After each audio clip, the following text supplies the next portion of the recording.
Hey, this is Duncan MacPherson with Pareto Systems from the field. I'm in Fort Lauderdale, Florida, just getting ready for a top producers conference. I'm going to sneak this video in before some rain blows in. It's interesting. I was talking to a client today and I reminded him how there are several key performance indicators that are either meaningful or measurable that validate if you're on track or off track. And they're not always positive. But I want the events that aren't positive to serve you, not hurt you. That's where the law of optimization really gets activated. The ability to constantly refine and optimize what you do can come out of some adverse actions, not just positive momentum.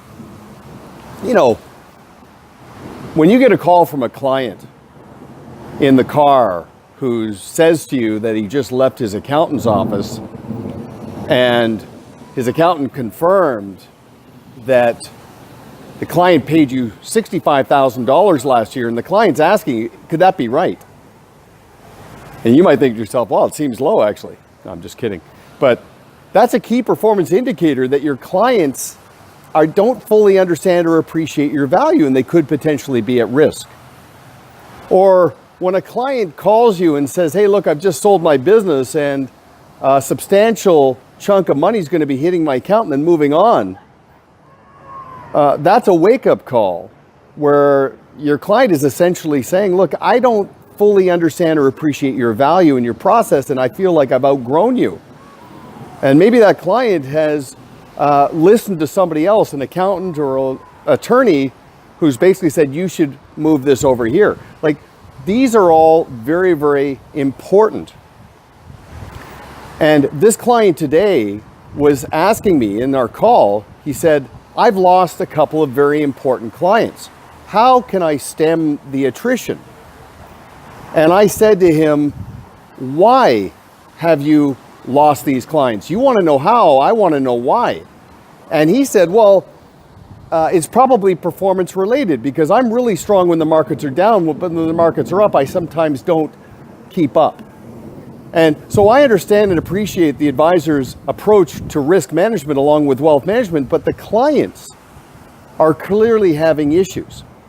So we had a great conversation around the why before we talked about the how.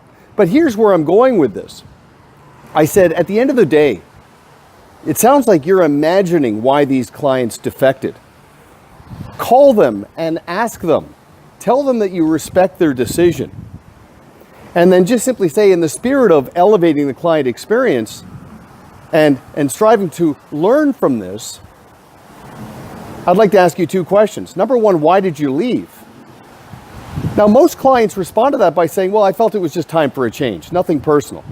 But then the second question is, what is it that your new advisor presented to help you see the merit in making this transition?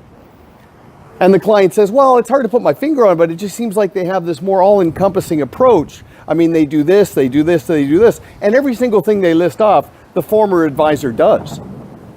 The reality principle says, deal with things as they are, not as you wish them to be. The best way to get out of your confirmation bias is to make your clients the voice you listen to, especially when things aren't always that great. I mean, you've got to expand your thinking. The truth is liberating when you get outside of your imagination and pay close attention to these key performance indicators. You can refine and optimize what you do. And the irony is, for this advisor, of the two clients that he lost, I said to him, it sounds like what you're telling me, this client wasn't even a good fit anyway. And the team kind of chuckled because yes, the client had the assets, but not the attitudinal qualities to create this fit. So I just want you to think in terms of what refinement and optimization looks like. It happens in real times. It's triggered by critical moments. Some are positive, some are negative. Let all of them serve you as you move to take your business to the next level. Okay, I got to get out of here. It's going to start to rain, but thanks a lot. This is Duncan MacPherson with Pareto Systems from the field. Until next time, make it a great day. Bye for now.